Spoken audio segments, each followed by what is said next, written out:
আজ 25শে ডিসেম্বর। আমার সকল বন্ধুকে ক্রিসমাসের অনেক অনেক শুভেচ্ছা জানিয়ে আজকের ব্লগটা আমি শুরু করছি।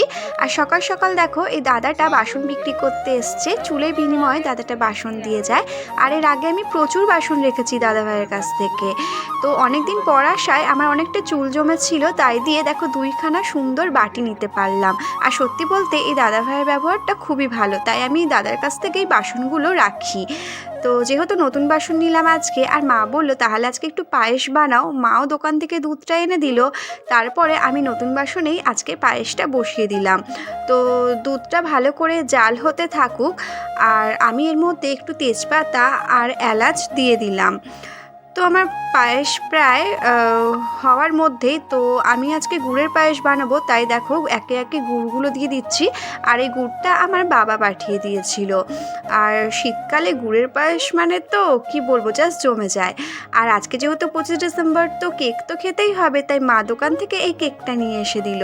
তো কেকটা সকালেই এনেছিল, কিন্তু তোমাদের দাদাভাই যেহেতু বাড়িতে ছিল না, তাই কেকটা আমি আর কাটিনি। তারপরে সন্ধেবেলায় ও ফেরাতে ওকে বললাম যে তাহলে তুমি কেকটা একটু কেটে দাও।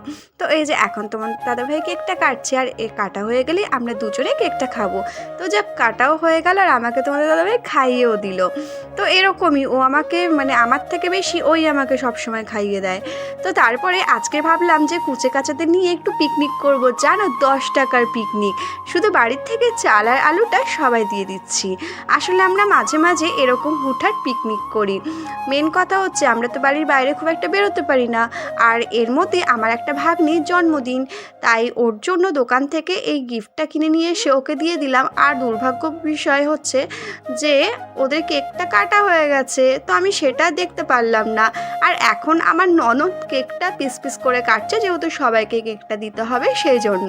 তো এখানে আমি আবার একটু ইয়ার্কি করছিলাম যে বার্থডেটা কার সেটাই তো বোঝা যাচ্ছে না, কেক তো সবাই মিলে কাটছে।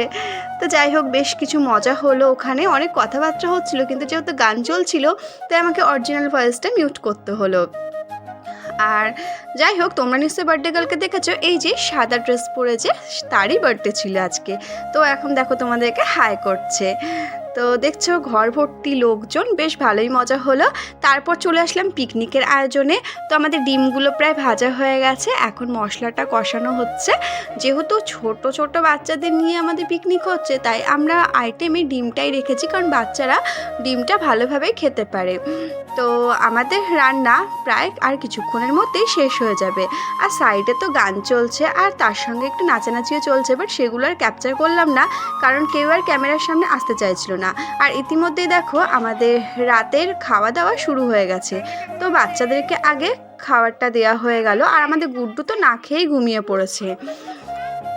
তো আমরা একটু জাস্ট খেতে বসে ফান করছিলাম, কারণ মাম্মাম খেতে চাইছিল না, তাই একটু মজা করছিলাম যে কে আগে ফার্স্ট হতে পারে খেয়ে। তো যাই হোক, ওরা তৃপ্তি করেই খাবারটা খেয়েছে, আর ঝালটাও কম দেওয়া হয়েছিল, তাতে করে আর কারোর কোনো অসুবিধা হয়নি।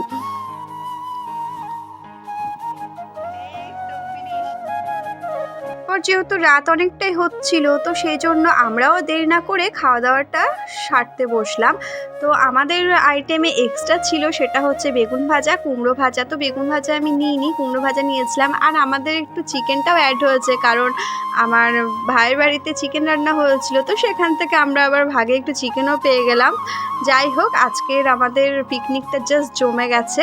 তো বাড়ি ফিরলাম, বাড়ি ফিরে তোমাদের দাদাভাইকে বললাম যে একটু মশারিটা আজকে টাঙিয়ে দাও। কি বলো তো, সব কাজ করতেই ভালো লাগে, শুধু এটা বাদে। তো চলো আজকের মতো টাটা, গুড নাইট।